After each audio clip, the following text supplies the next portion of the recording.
one of my big beefs with the general aviation maintenance community is the fact that mechanics seem to be strong in the therapy department and weak in the diagnosis department. And I kind of characterize it as saying that A&P mechanics are the surgeons of general aviation maintenance, okay? They attack airplanes with tools. That's what they're comfortable doing. And we need to take the same approach with airplanes. There needs to be more emphasis on accurate diagnosis and less emphasis on attacking airplanes with tools. Hello, thank you for joining us for episode 64 of the Aviation News Talk podcast, where we bring you general aviation news and helpful tips that pilots like you can actually use. I'm your host, Max Trescott. Today, I'm really excited because we're talking with my friend, Mike Busch. Mike is the 2008 National Aviation Maintenance Technician of the Year, and I'm the 2008 National Certificated Flight Instructor of the Year. So we first met at EAA AirVenture in Oshkosh when the FAA administrator presented both of us with our awards. And 2 years later, in 2010, Mike and I both became regular monthly columnists for EAA's Sport Aviation magazine. Today, we're talking with Mike about his background and how he transitioned from a career in high-tech to working full-time in aviation. He'll also talk about his new book, Mike Busch on Engines, which was just released last month. And we've got links in the show notes that you can click on to order his book. Now, by the way, Mike and I have both been hired on to present seminars at the AOPA Regional Fly-In on Friday, June 15th in Missoula, Montana. I'm going to be teaching a 3-hour seminar on IFR, and Mike is presenting on maintenance. So please come join us there, and if you can, make a point of finding us and saying hello. Now, we'll get to my earlier conversation with Mike in just a minute. First, if you're new to the show, please let me ask you to click on the subscribe button in your podcast player. And if you're a long-time listener, please help one or more of your friends subscribe to the show on their smartphone.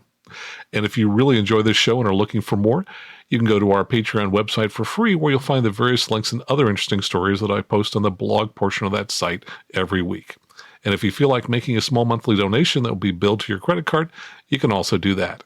To get to the Patreon site, just go to aviationnewstalk.com/awesome, or just go to aviationnewstalk.com and click on Help the Show at the top of the page. Now here's my conversation with Mike Busch. And now let me tell you a little bit about Mike Busch. Mike was born in New York City and grew up in the Northeast. After majoring in math in college, he did graduate work in math and business, and soon after moved to the West Coast, where he's been ever since. After college, he worked in the computer industry as a software developer, and he managed major software development projects for corporations including Computer Sciences Corporation, General Electric, Honeywell, NCR, Philips, and Visa. In 1995, he began working full-time in the aviation industry, and in that year he co-founded avweb.com, a well-known aviation news website. He's also the founder of Savvy Aviation, Inc., which is celebrating its 10th year this month. It includes a concierge maintenance management service, a prebuy management service, an engine monitor data analysis service, and a new 24/7 fast response breakdown assistance service. Mike is a longtime member of the technical staff of the Cessna Pilots Association and a prolific writer of articles on maintenance that have appeared in many general aviation magazines, including his monthly maintenance column, Savvy Maintenance, in AOPA Pilot magazine. In recognitions of his contribution to aviation, he was named the 2008 National Aviation Maintenance Technician of the Year, an award that was presented to him by the FAA administrator at EAA AirVenture in Oshkosh, and it was at that ceremony where Mike and I met for the first time. Well, Mike, I'd like to officially welcome you to the Aviation News Talk podcast. I'm excited to have you here. Well, thank you, Max. It's a delight to be here, and I'm looking forward to seeing you in person shortly when we're together at the AOPA fly-in in Missoula, Montana. Yes, I talked about that in a recent episode, so I encourage everybody who's in the Northwest to come flying up to Missoula and see us there. I'll be teaching IFR, and I know you'll be teaching maintenance. Now, let me ask you, I want to find out kind of the beginning story. Tell us about your earliest connections with aviation. How did you get into this fun business of ours? I guess the very beginnings were when I was a little kid. My dad was a builder of free flight model airplanes. These were made of balsa wood and tissue paper and powered by rubber band motors and stuff. And so I got my first exposure to anything that flies was through my dad with model airplanes. I first flew man-carrying airplanes. When I spent an extended summer in Phoenix, Arizona, between my junior and senior years at Dartmouth College, with a summer job where I was working for the General Electric computer division there. And for some reason, it seemed like a really good opportunity to go get my private pilot's license, which I did in an old 1959 straight back Cessna 150. So I guess it was 1965 that I got my private pilot certificate. After graduating from Dartmouth, I stayed in the Northeast. I went to school at Princeton, where I joined the Princeton Flying Club. Had some interesting flying adventures there. Then I entered Columbia Business School, and during that period of time, when I was in New York, I got my instrument rating, and then moved out west and bought my first airplane in 1968 when I was 24 years old, and have been an aircraft owner and pilot ever since.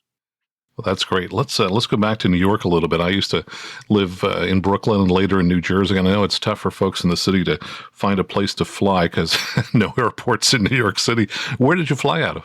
I flew out of Teterboro mostly, and also a little bit out of Islip. Yeah, Teterboro's gotten a little busier since those days. Yeah, it's much less hospitable these days than it was back then. And that's also true of Phoenix Sky Harbor, where I first learned to fly. It used to be just a wonderful GA airport, and now it sort of has a reputation for being a little bit hostile to GA, but I guess that's the price of progress. Yeah, what kind of encounters did you have, either East Coast weather or adventures while flying back there? Actually, getting an instrument rating getting a private pilot's license in Phoenix was wonderful because the flying weather was perfect every day. But it turned me loose with a certificate and absolutely no weather flying experience, which is probably not good. And I had a few come to Jesus moments after I started flying in New Jersey when I was at Princeton. Getting an instrument rating in New York, I thought, was a wonderful place to get an instrument rating because the controllers were just incredibly hostile to you, and you learned, assertiveness. So I'm really, really comfortable talking to controllers because I got my experience doing that in New York. I think if I'd got my instrument rating out west, I would have been more timid. Yeah, I started my instrument rating at Caldwell, the Essex County Airport in New Jersey, and then I moved west. But tell me what prompted you to shift from the East Coast to the West Coast?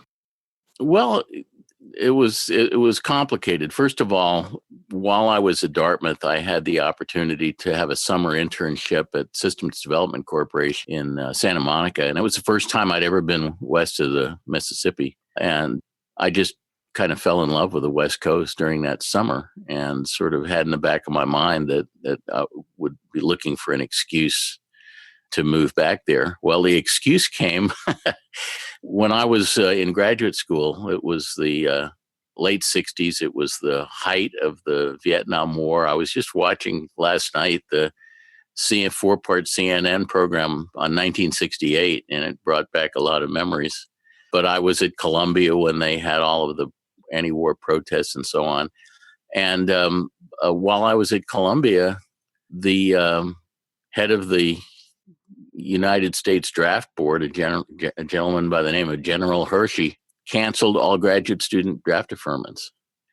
And suddenly I could no longer stay in school. I was either going to have to find a job that would keep me out of the war, or I was going to get drafted. So I found a job that would keep me out of the war on the West Coast and moved there and never looked back. So that was, I guess, the beginning of your high-tech career. Tell us a little bit about that. What, where did you start in tech, and what kinds of things did you do while you were in it? Well, for about the first 10 years after I moved to the West Coast, a little more than 10 years, I worked for Computer Sciences Corporation, which at that time was the world's largest software firm. It was the Microsoft of the 1970s, if you will, and did a lot of software development work, managed software development teams there. And then in the mid 70s, when the microprocessor revolution hit, I went to the chairman of the board of Computer Sciences Corporation and suggested that the future of computing was really with microprocessors, and that the company really should start a division dedicated to developing software for microprocessors. The chairman of the board of Computer Sciences, in his infinite wisdom, told me that there was never going to be any money in those little things. Hmm. And at that point, I decided it was time to resign and go out on my own. And so I started my first computer company, building microprocessor-based computer systems and designing the software for them.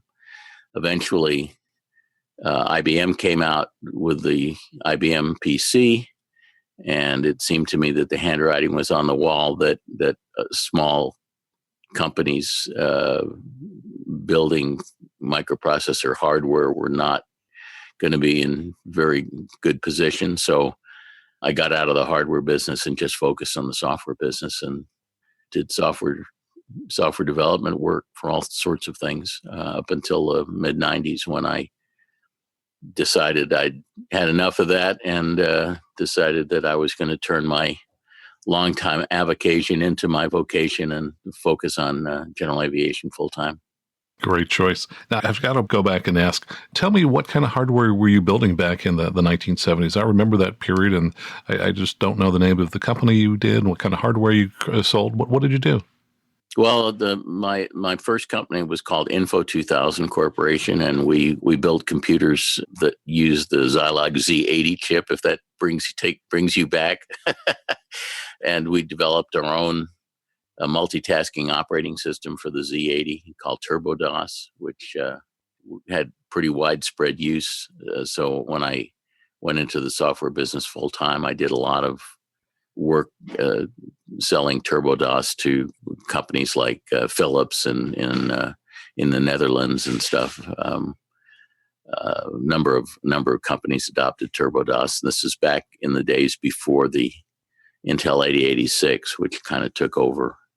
But that's what I was doing when I first went out on my own. And then tell us about your next kind of step into the aviation world at that point. Was that with Cessna Pilots Association or something else? Well, really my first business venture was as co-founder of AvWeb, which we started in. This was pretty much at the dawn of the public internet, when the internet originally was. ARPANET was something that connected colleges and research facilities, and when it went public, I considered that kind of a watershed technology event, kind of like the way I considered the advent of the microprocessor. I just said, hey, this is going to change everything, and I need to get involved in it. So wound up with another fellow starting AvWeb and operating it. I acted as editor-in-chief of AvWeb for, I think, about 7.5 years. And ultimately, in 2001, I think, we sold the company to Belvoir Publications. But that was my full-time job for about 7.5 years, was as editor-in-chief of AvWeb.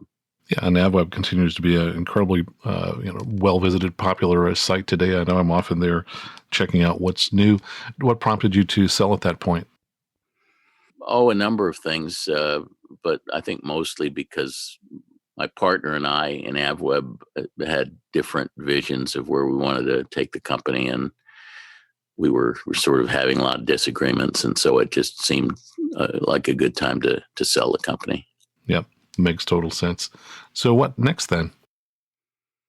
Well, after AvWeb, I got into teaching. I had gotten very interested in the maintenance side of aviation, and I'd been swinging wrenches on my airplane for about 10 years, and ultimately got my A&P certificate, and realized that owners were seriously lacking in the knowledge that they needed to manage the maintenance of their airplane. And so I created a 17-hour weekend kind of total immersion seminar. And I spent a number of years traveling around the country giving these seminars, and put several thousand aircraft owners through the training. And ultimately, came to the conclusion that although some of the people that went through the training became pretty well educated and assertive aircraft owners when it came to the maintenance of the airplanes, but most of them didn't, because at the end of the day, they just had a really hard time telling their mechanics what to do, as opposed to having their mechanics tell them what to do. And there was just an assertiveness problem that I couldn't seem to cure through training. And that's what gave me the idea of starting a maintenance management service where we would take over the interface with mechanics, and we would be their maintenance representatives in the same way that they would have an attorney to represent them in legal affairs, or a real estate agent to represent them with regard to real estate transactions, or a CPA to represent them with the IRS. That we were going to be their representatives with respect to shops and mechanics. And that was the birth of what is now Savvy Aviation. We've diversified a great deal since then, but that was the core business that Savvy Aviation was started about, and it's been quite successful and continues to grow rapidly. We're managing the maintenance of about 1,000 GA airplanes. We're performing analysis services for about 10,000 GA airplanes, and the new breakdown assistance program, which is kind of like AAA for General Aviation, is probably our fastest growing activity right now. Yeah, I love the term concierge maintenance management service. Tell us a little bit about the services that you provide there. What's a typical call that you get? Well, there isn't a typical call. Again, we now offer a number of services. The kind of the top of the line service that we offer is called Savvy MX. It's the one that you referred to as a concierge service, where basically we become the aircraft owner's maintenance representative. We deal directly with their shops and mechanics and give them marching orders and help the owners make maintenance decisions and so on. We have another service called Savvy QA, which is a consulting service. We provide the same kind of technical support to owners that we do in Savvy MX, but we don't talk to the mechanics. And some owners prefer that. They want to maintain the personal relationship with their mechanics, and some owners need help with that. So we offer both kinds of service. We have a national prebuy management service where, if you're in Connecticut and you found an airplane in Alabama that you need a prebuy done, we will take care of getting that done for you, and we'll advise you through the whole process, not only of the prebuy, but of interpreting the prebuy results and the final negotiations with the seller based on what the prebuy results are, and so on. We started a whole different division of the company called Savvy Analysis. We developed probably the world's most elaborate platform for analyzing engine monitor data, and we analyze data for about 10,000, a little more than 10,000 airplanes now using that platform. We offer both free analysis service where people can use the tools we've developed at no cost, and also a paid service called Savvy Analysis Pro, where the owners upload their data and our team of analysts will analyze it for them and provide them with reports and recommendations and so on, both with respect to troubleshooting problems and also with respect to how prudently they're operating their equipment. And as the instrumentation has gotten more and more robust, I mean, with the new Cirruses, for example, they pretty much instrument everything, including the fluid level in the pilot's bladder. It's just amazing amount of instrumentation, and so we can do we can analyze an awful lot of interesting stuff. We just did a 2-hour seminar for the NTSB on using engine monitor data analysis in terms of evaluating probable cause of accidents in which engine problems are suspected. And we've done some litigation support work using engine monitor data analysis because we very often can determine the exact failure sequence of a failure that leads to some sort of an accident where there's a lawsuit that arises out of it. But mostly we just do analysis to help owners improve their operating technique and troubleshoot problems with their engines. Now, you said that you have the free service, and I assume that there's kind of a two-way benefit there. One, the owner gets the kind of graph of the information, but you're also then collecting the data. And let's talk about big data. I mean, tell us about the database and how you've been able to use that. Well, that's been pretty interesting, and that is a real benefit of this kind of freemium model that we offer. About 15% of our analysis clients are paid clients that pay us to analyze their data, and the other 85% are free clients. But what we get out of that is an amazing database that we have. I don't know the exact number, but it's in round numbers, 1.5 million general aviation flights in our database now. And so we're able to do some really interesting aggregate analysis on things. For example, we've done an analysis of the distribution of maximum cylinder head temperatures for Continental engines versus Lycoming engines and things like that. And we have introduced something that's available to pro subscribers called the report card, where on a periodic basis we will send them, and at any time they want, they can request a report card that analyzes a whole bunch of critical parameters that their engine monitor is capturing, depending how many of those things depends on what they're flying and what kind of equipment they have, and compares it with all of the other airplanes of the same type. For example, Cirrus SR-22, who subscribes to the service, can get a report card that shows how his airplane is stacking up against all of the other SR-22s that we follow, or all the other SR-22Ts that we follow, or Cessna, P210s that we follow, whatever it turns out to be. And the analysis is, some of it has to do with efficiency, fuel consumption, that sort of thing. Some of it has to do with factors that affect engine longevity, like cylinder head temperatures, oil temperatures, and so on. But we can we can give them a comparison of their airplane against a large number of other airplanes of the same type, so that they can see where they fall, relatively speaking. We're also providing trend analysis reports, so that if somebody uploads the data for their airplane for a period of years, they can watch what is going on historically with things like oil temperature and oil pressure and cylinder head temperature and so on. And we analyze whether there are any statistical significant trends and plot those trends in graphical form for them and so on. So getting lots of stuff out of this database. It's kind of exciting. It's really fun because we're thinking up new ways to use the data.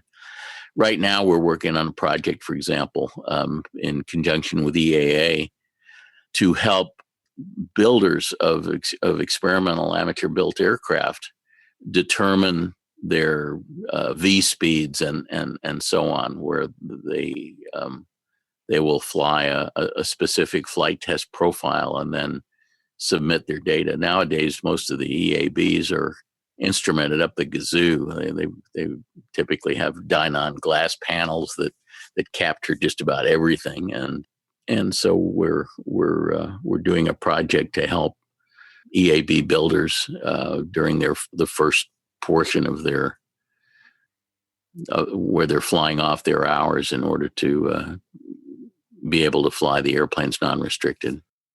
Well, that's great. So I imagine that would give them a much better idea of what those V speeds are. I imagine the old methods were probably not quite as accurate. Yeah, no, it's pretty neat. We're just learning some of the power of what we can do with all this data. Nobody's ever accumulated a database like this before, and it's really, really cool just to brainstorm about what kinds of useful things we can do with the data. Do you have any stories of things that you've discovered through big data, either broad trends or narrow trends from a particular Savvy analysis report? Well, I mean, there are a lot of things, Max. I mentioned one that we did an analysis of Lycoming versus continental cylinder head temperatures, and concluded that Lycomings typically run about 20 degrees Fahrenheit hotter than continentals, and I amended my recommended leaning procedures based on that analysis. But we've done some pretty interesting studies. Let's talk a little bit about your 24/7. You made the analogy to AAA, which I think everybody's pretty familiar with. Tell us about that service. Well, this is something that I've wanted to do for years, and it's taken a while to put it together. But it's long struck me, and I fly a lot of long cross countries, always have in my airplanes. I used to fly a couple of transcontinental trips a year back when I had a Cessna 182, and nowadays I fly lots of long trips. As you know, I'm just about to leave on a trip on Thursday. I'm going to be going to West Virginia and then up to Rhode Island and then back across to Missoula, Montana, and back to California. And then I'm going to be heading up to Oshkosh after that. So I fly a lot of long trips, and I've had my share of mechanical problems on the road. And it's always struck me that, that's probably the biggest downside in traveling by GA is what happens if you have a mechanical when you're away from home. It's a very stressful situation for aircraft owners to have an airplane problem when they're away from their mechanic and way out of their comfort zone, and they're dealing with strangers and stuff like that. And up until recently, General Aviation was the only class of owner-operated motor vehicles that did not have a nationwide breakdown assistance service.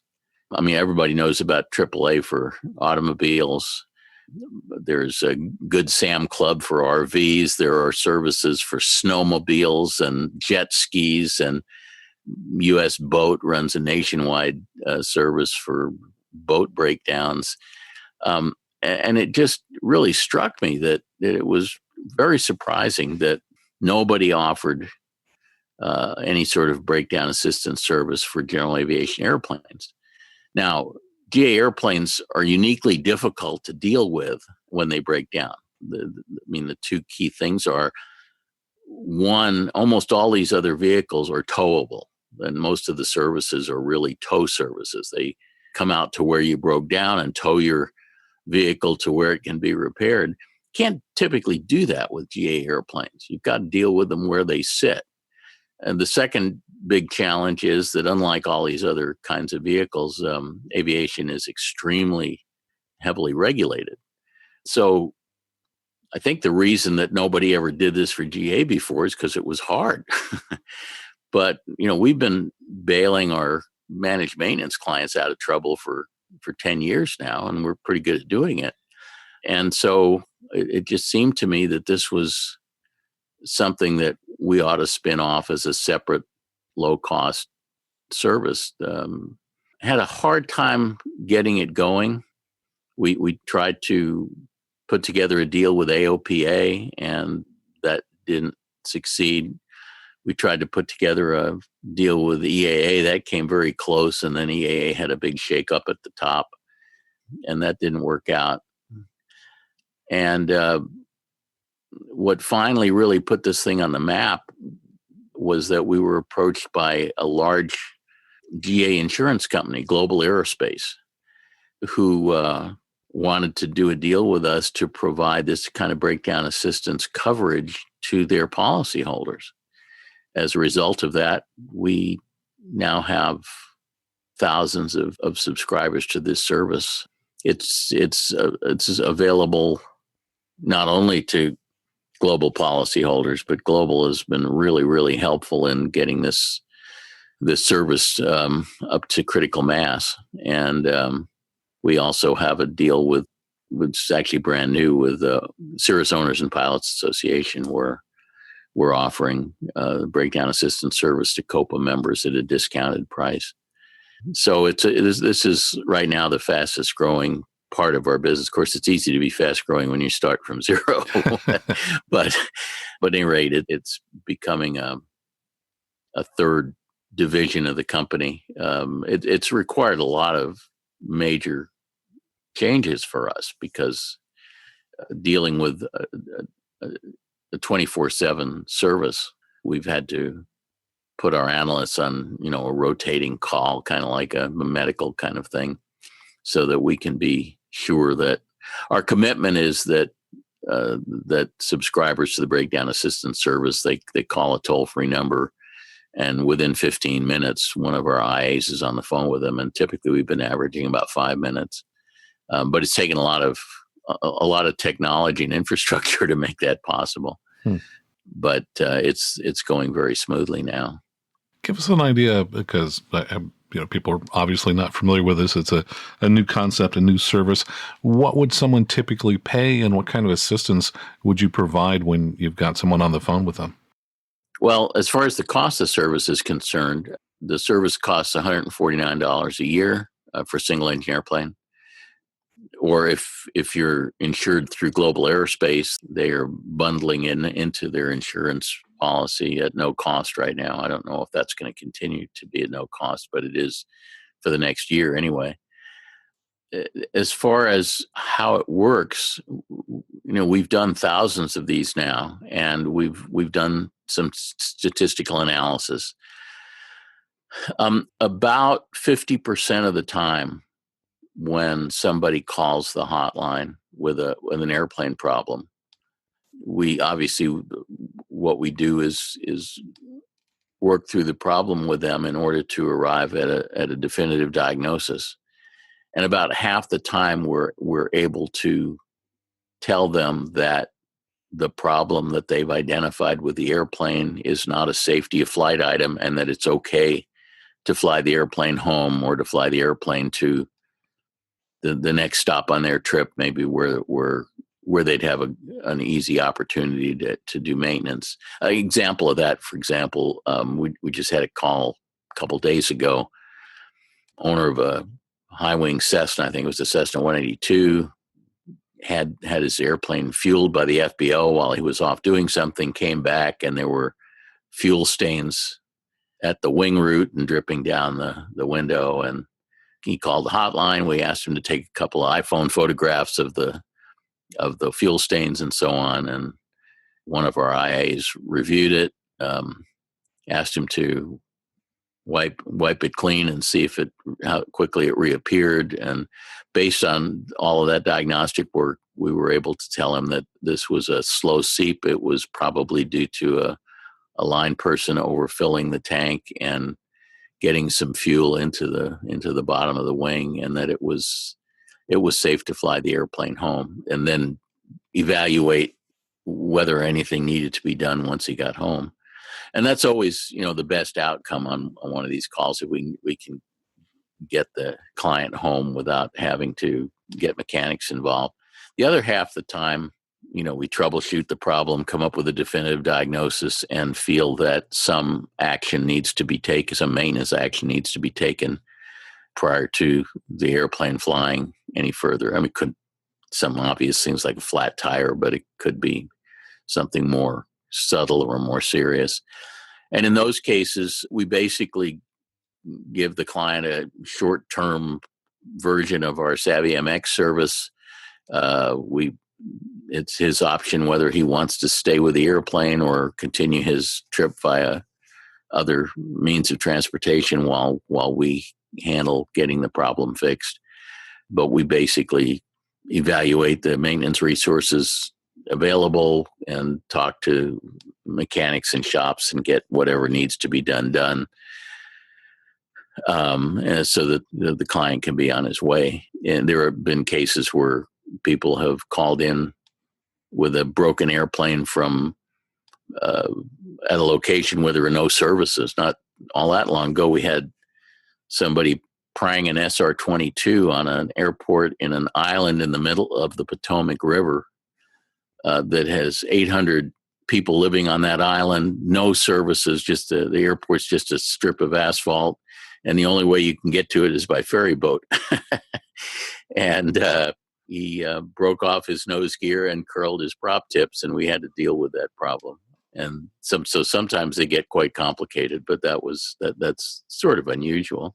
But I'm just telling you that story just because when we do get breakdown assistance calls, they span the spectrum from easy things to quite difficult things, and we just deal with them as they come.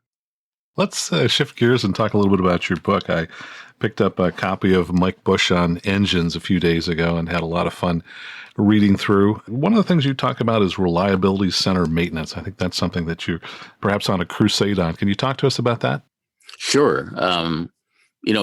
Max, this is my second book. My first book came out about 4 years ago. It was a small 112-page book called Manifesto, and it was basically devoted to reliability-centered maintenance, which underlies pretty much everything I do and write and teach in the maintenance area. The engines book, which is a 508-page monster, gets into a lot more nuts and bolts and is specifically dedicated to piston aircraft engines. But like everything else I do, reliability-centered maintenance is at the core. Reliability-centered maintenance is something that originally came out of United Airlines back in the late 60s. And United was just switching from recips to jets at that time. They were going to DC-8s, I guess.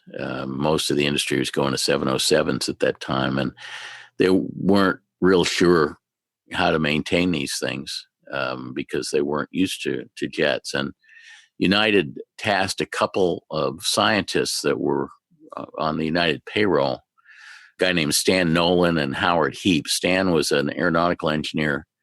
Howard was a mathematician who specialized in statistics. Neither of them knew anything about maintenance. And United asked these two scientists to look at the way United was doing maintenance and see if they could come up with recommendations as to how United could do it better. And so Nolan and Heap undertook a year-long project analyzing immense amount of data that United had captured on maintenance and breakdowns and stuff. And the more they looked into it, the more they were scratched their heads and said, why the heck are we doing maintenance this way? It doesn't make any sense.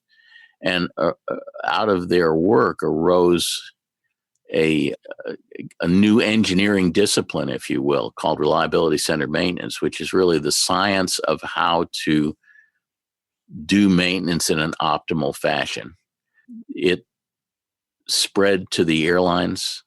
Then the Pentagon tasked Nolan and Heap with writing up a report for the Pentagon. It was in that report that the term reliability-centered maintenance was first coined. Nowadays, reliability-centered maintenance has spread far beyond aviation into all sorts of safety-critical, maintenance-intensive activities, the operation of nuclear power plants and municipal water plants and all sorts of things where a lot of maintenance is required and all hell breaks loose if the plant goes down. But it originated in aviation, and it's pretty much spread throughout the airline industry, military aviation, high-end GA. If you look at the maintenance program for Citation X, it's a reliability-centered maintenance-based program. But it hasn't, for the most part, trickled down to the low end of the food chain where most of us hang out in piston general aviation.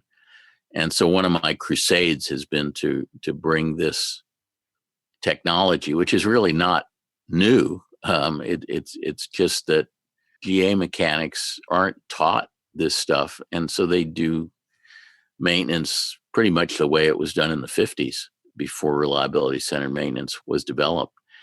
But the reliability centered maintenance is based on a couple of very common sense tenets, and one of those tenets is that we should not be doing, for the most part, we should not be doing maintenance on a time-directed basis.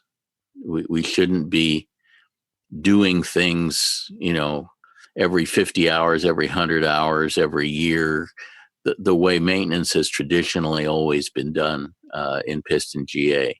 We shouldn't be overhauling engines at a particular TBO.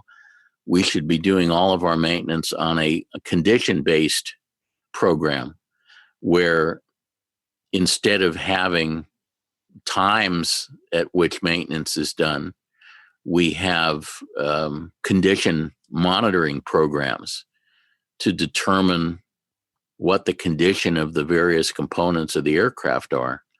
And we only do maintenance on those components when the condition monitoring program says that the component is in trouble.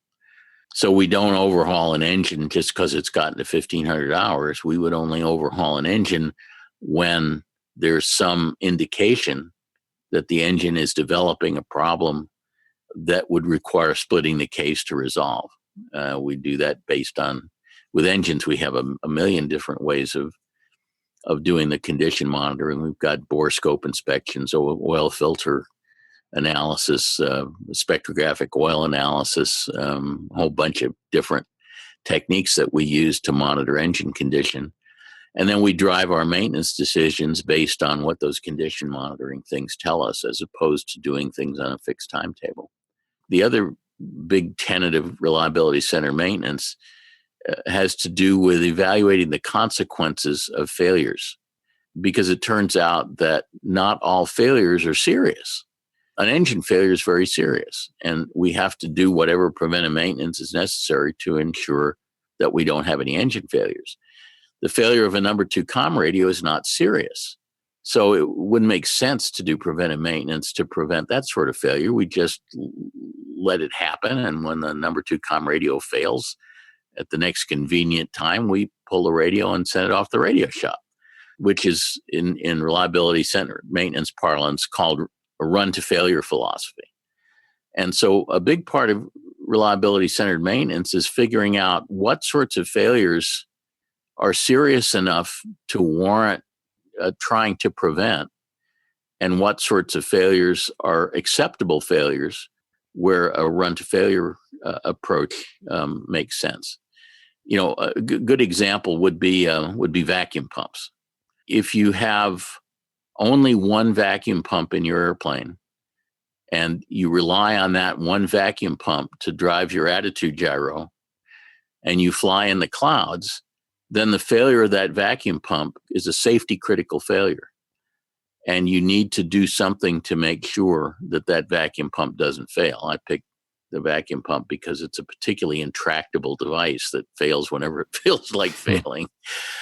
But if you have 2 vacuum pumps, or if you have a backup attitude gyro where you have another way of keeping the dirty side down in case the primary system fails, or nowadays, if you have a yoke mounted GPS where you can punch up a simulated panel. I've actually put students under the hood and asked them to fly the airplane by reference solely to the GPS simulated panel, and they've actually done a pretty credible job. They've even shot approaches that way. So if you have a backup, then the loss of a vacuum pump is no longer a critical failure; it's an acceptable failure. There's no reason to try to prevent it. We just fly the pump until it fails. So that's kind of the general flavor of what's behind reliability centered maintenance. It's a very rich subject. There are a bunch of very thick textbooks on the subject. There are all sorts of courses you can take on reliability centered maintenance. But one of my crusades, I think, as you accurately put it, is to try to drag General Aviation, piston GA maintenance kicking and screaming into at least the 20th century and start doing maintenance the way the airlines do it, the military does it, which is on a condition-based basis instead of a time-driven basis.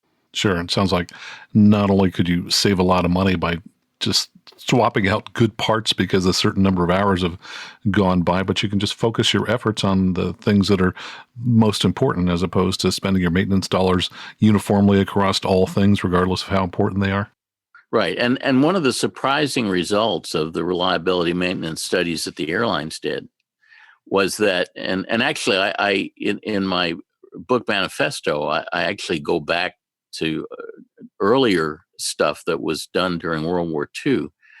But there are a whole bunch of studies by PhD kinds of people of this subject that shows that as we reduce the amount of preventive maintenance to a minimum, not only do we save lots of money, but the airplanes actually become more reliable, which is a very counterintuitive thing. And it's very hard for mechanics to accept that the less maintenance they do, the more reliable the airplane is.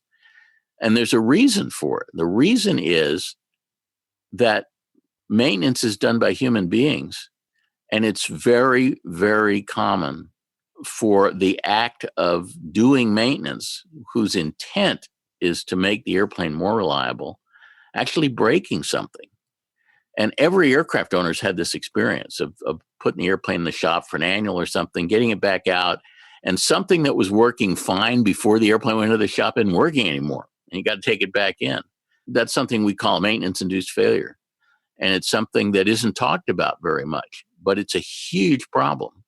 So the less maintenance we can do, if we can eliminate unnecessary maintenance that doesn't actually help things, we not only save the money and downtime of doing that, but we actually make the equipment more reliable, because the less people take something apart and put it back together, the lower the likelihood that we're going to experience some kind of maintenance-induced failure. Well, I don't think it's unique to aviation. You and I have both worked in enterprise computing with the large $1 million systems, running all kinds of software on the back end of companies that keep them up and running. Certainly, I saw that there would seem to be a correlation between change management, every time somebody touched something, and downtime. Did you see that as well? Yeah, absolutely. Anytime you make a change, you run the risk of breaking it. And we see that, of course, in the software business all the time. But it's something that isn't generally acknowledged by maintenance people. And yet it's been proven to be a significant factor.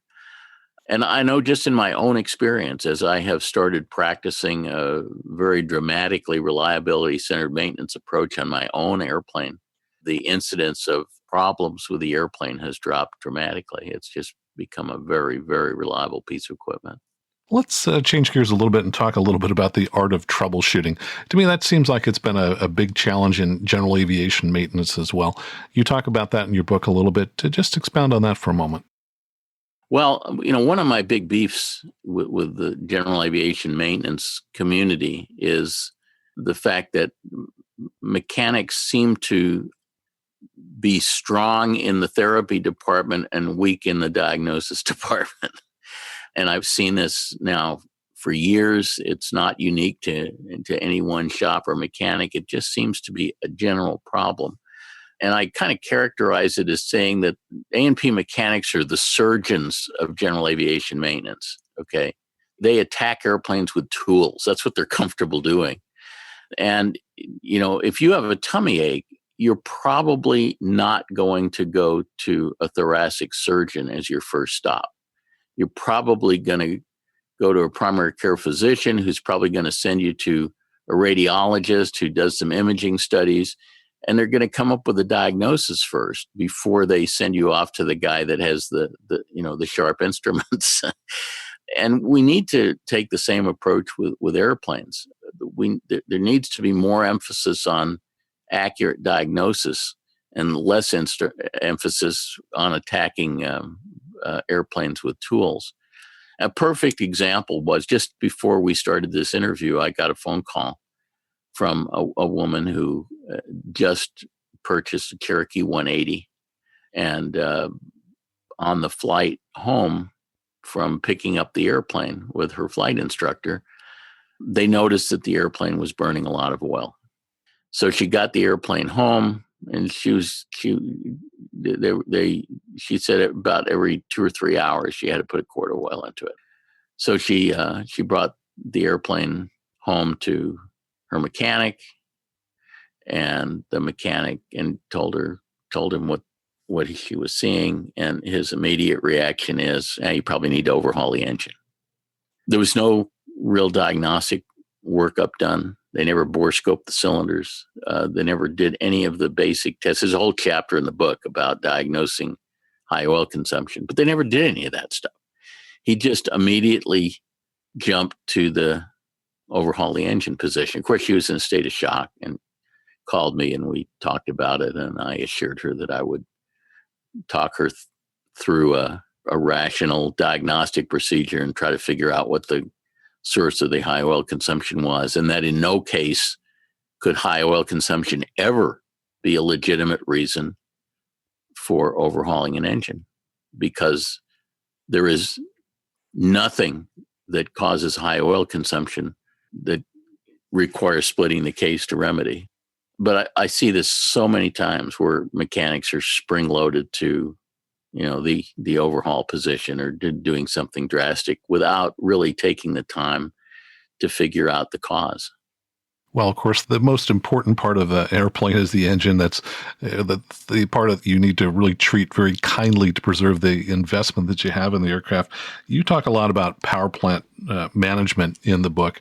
What are some of the common misperceptions that you run across with pilots in terms of how best to operate their engine? Well, of course, there's the whole story about Lena Peake. My good friend George Brawley, who's one of the people I dedicated the book to, because he's taught me and everybody else in this business a lot in this particular area. But he pretty much introduced the concept of running these piston engines, Lena Peake, close to 20 years ago. And it was based on a lot of very good science that he did.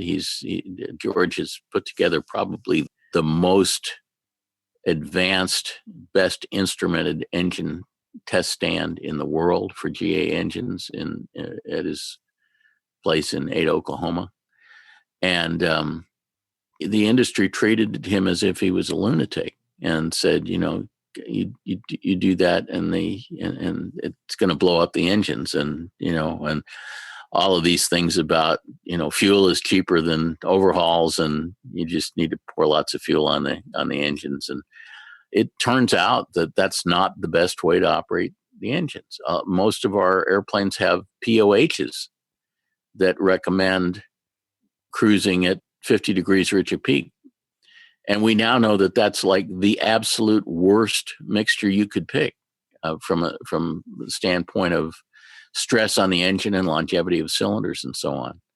That was not information that was available back in the days when most of our POHs were originally written. But these old wives' tales persist.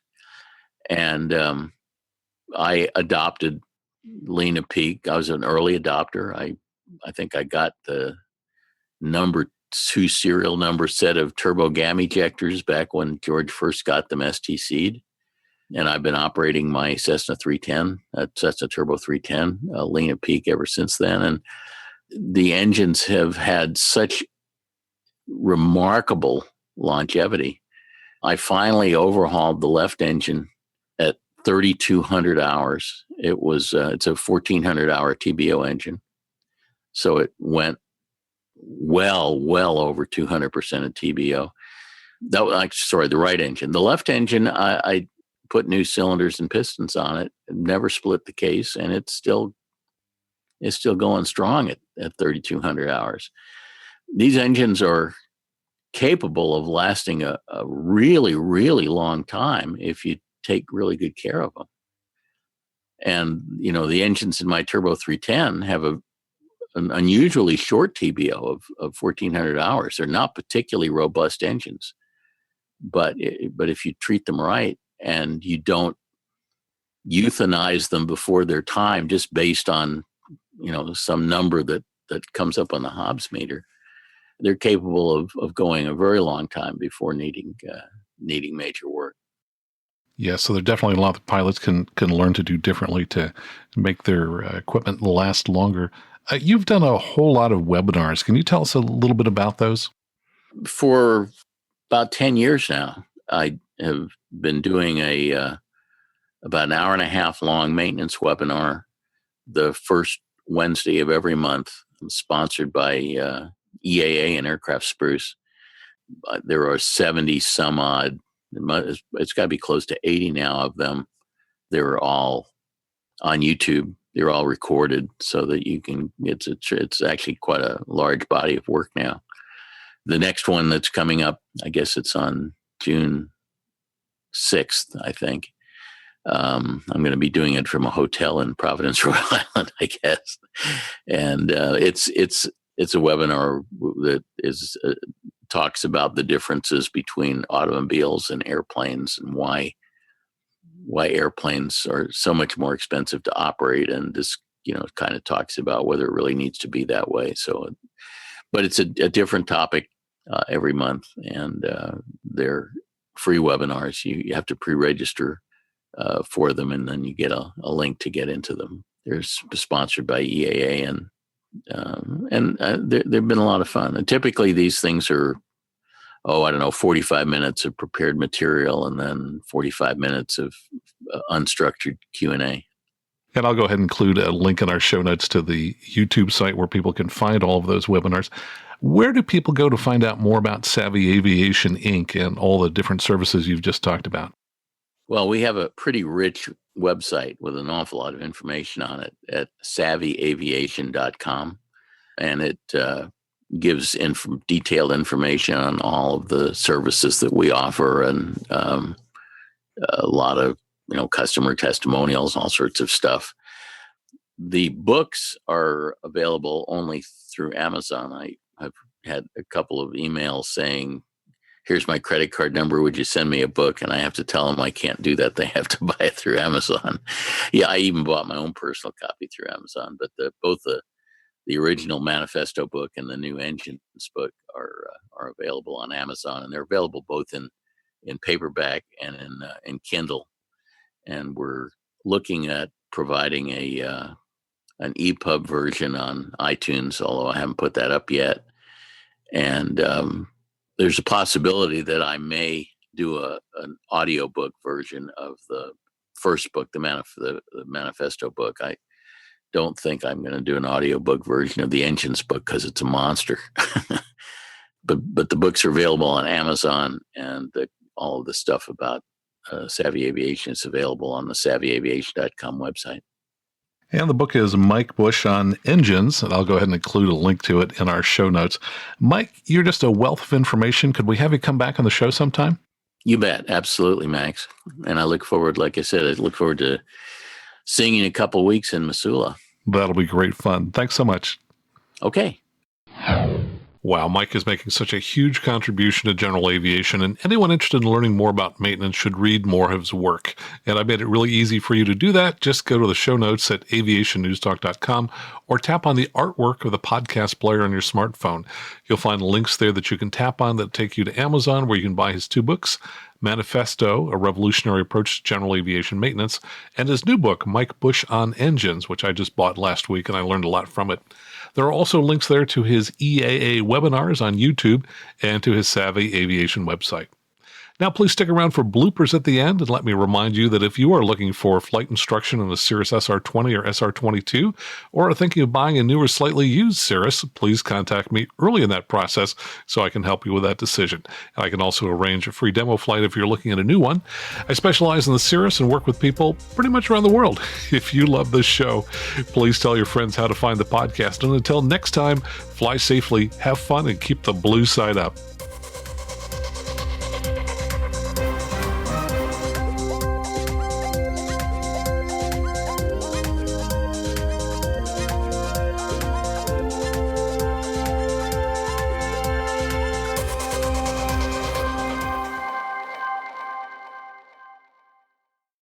And I'll go ahead and include a link in our show notes so people can get to that YouTube site directly. How do people find out more about Savviation Inc.? Where do they go to learn more about the services you've talked about? Now, you just invented something new. You called it Savviation. Is that right? Well, that sounds like a domain name I ought to get. All right. Well, let me go ahead and redo that then.